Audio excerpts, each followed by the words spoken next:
नमस्कार, मैं हूं निकिता और आप देख रहे हैं सत्यहिंदी.com। चलिए एक नजर डालते हैं अब तक की सुर्खियों पर। इसराइल और हमास में पिछले एक महीने से जारी युद्ध के बीच कल सोमवार को इसराइल के रक्षा मंत्री योव गैलेंट ने एक वीडियो में दावा करते हुए कहा कि हमास ने गजा पर नियंत्रण खो दिया है। हालांकि उन्होंने अपने दावे के समर्थन में बिना कोई सबूत पेश किए यह बात कही। उन्होंने इसराइल के मुख्य टीवी स्टेशनों पर प्रसारित एक वीडियो में कहा कि हमास ने गजा पर नियंत्रण खो दिया है, आतंकवादी दक्षिण की ओर भाग रहे हैं। उन्होंने कहा कि फिलिस्तीन नागरिक हमास के ठिकानों को लूट रहे हैं और नागरिकों को अब सरकार पर भरोसा नहीं है। आपको बता दें कि इसराइल और हमास में जारी इस युद्ध में अब तक 11,000 से अधिक गजावासियों की मौत हो चुकी है।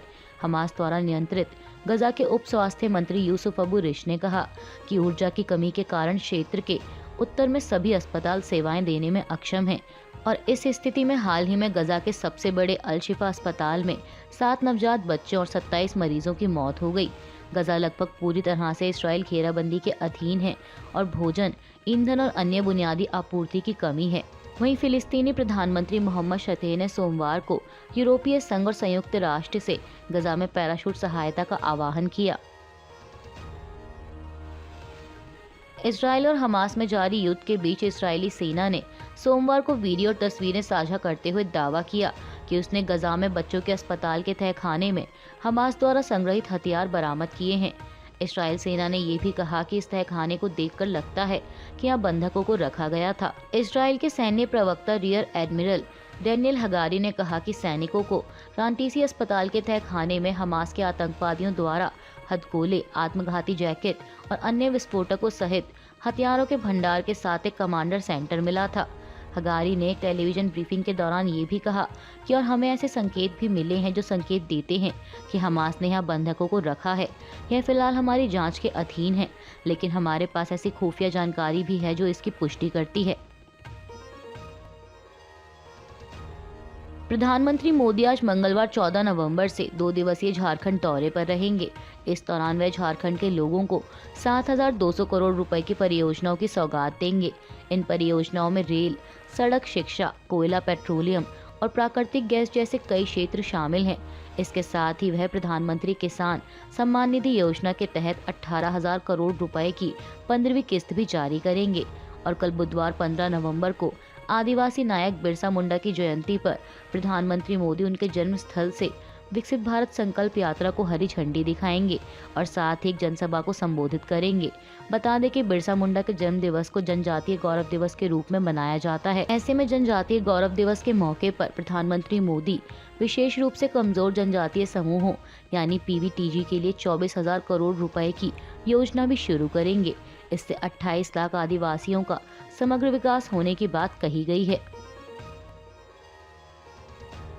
तेलंगाना विधानसभा चुनाव के लिए कांग्रेस द्वारा जारी विज्ञापनों पर चुनाव आयोग ने प्रतिबंध लगा दिया है। चुनाव आयोग ने टीवी चैनलों से लेकर यूट्यूब और फेसबुक जैसे सोशल मीडिया प्लेटफॉर्म्स को भी कांग्रेस के तेलंगाना से जुड़े विज्ञापनों का प्रसारण बंद करने को कहा है और साथ ही उन्हें फौरन विज्ञापन कंटेंट हटाने का भी निर्देश दिया है। वहीं चुनाव आयोग के इस कदम पर कांग्रेस का कहना है कि विज्ञापनों को मीडिया सर्टिफिकेशन और निगरानी समिति ने अप्रूव किया था, लेकिन तेलंगाना की बीआरएस और बीजेपी के दबाव में चुनाव आयोग इसे रोक रही है। आपको बता दें कि चुनाव आयोग द्वारा यह निर्णय तेलंगाना की सत्तारूढ़ बीआरएस द्वारा दर्ज की गई शिकायत के बाद लिया गया। बीआरएस का कहना है कि कांग्रेस के विज्ञापन में गुलाबी कार यानी बीआरएस का प्रतीक और मुख्यमंत्री केसीआर की शक्ल वाली तस्वीर का इस्तेमाल किया गया है, जो कि चुनाव आयोग के मानदंडों का उल्लंघन है। तेलंगाना में कांग्रेस के विज्ञापनों पर चुनाव आयोग द्वारा लगाए गए प्रतिबंध को लेकर कांग्रेस की प्रदेश इकाई के उपाध्यक्ष शमाला किरण कुमार रेड्डी ने कहा कि पार्टी उन विज्ञापनों पर प्रतिबंध के खिलाफ अदालत का दरवाजा खटखटाएगी जिन्हें चुनाव आयोग पैनल ने पहले मंजूरी दे दी थी। रेड्डी ने आरोप लगाया कि बीआरएस सरकार एलएनटी पर दबाव डाल रही है कि वह मेट्रो रेल खंभों और स्टेशनों पर कांग्रेस को चुनावी विज्ञापन लगाने के लिए जगह ना दें, जहां नियमों का उल्लंघन कर बीआरएस के पोस्टर लगे हुए हैं। उन्होंने कहा कि एलएनटी के अधिकारियों ने विपक्षी दलों को पत्र लिखकर मेट्रो के खंभों और स्टेशनों को नाम मात्र के लिए इस्तेमाल करने के लिए कहा है और कंपनी के अधिकारी विज्ञापनों के लिए जगह मांगने के विपक्षी दलों के अनुरोधों का जवाब भी नहीं दे रहे। रेड्डी ने कहा कि बीआरएस नेता केटी रामाराव और विशेष मुख्य सचिव अरविंद कुमार विपक्षी दलों को जगह आवंटित करने के खिलाफ एलएनटी पर दबाव डाल रहे हैं।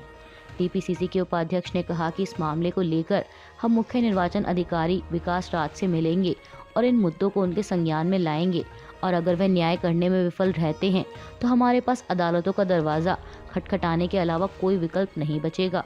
रेड्डी ने कहा कि कांग्रेस ने चुनाव आयोग के निर्देशों के अनुसार विज्ञापनों में संशोधन किया है और इसके बावजूद बीआरएस कांग्रेस के विज्ञापनों के खिलाफ गलत प्रचार कर रही है। उत्तराखंड के उत्तरकाशी में राष्ट्रीय राजमार्ग पर निर्माणाधीन सुरंग का एक हिस्सा ढहने से 40 से अधिक मजदूर मलबे में फंसे हुए हैं।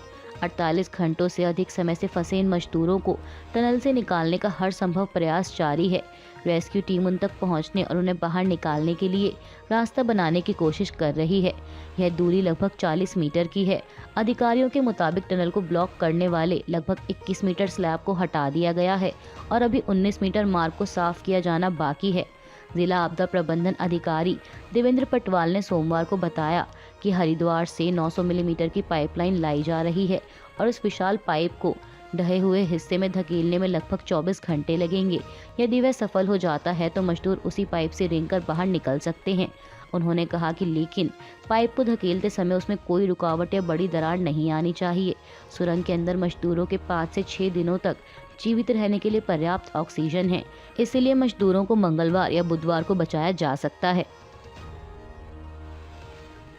राजधानी दिल्ली में दिवाली से पहले हुई बारिश के बाद लोगों को प्रदूषण से काफी राहत मिली थी, लेकिन दिवाली पर हुई आतिशबाजी से एक बार फिर दिल्ली प्रदूषण की चपेट में आ गई है।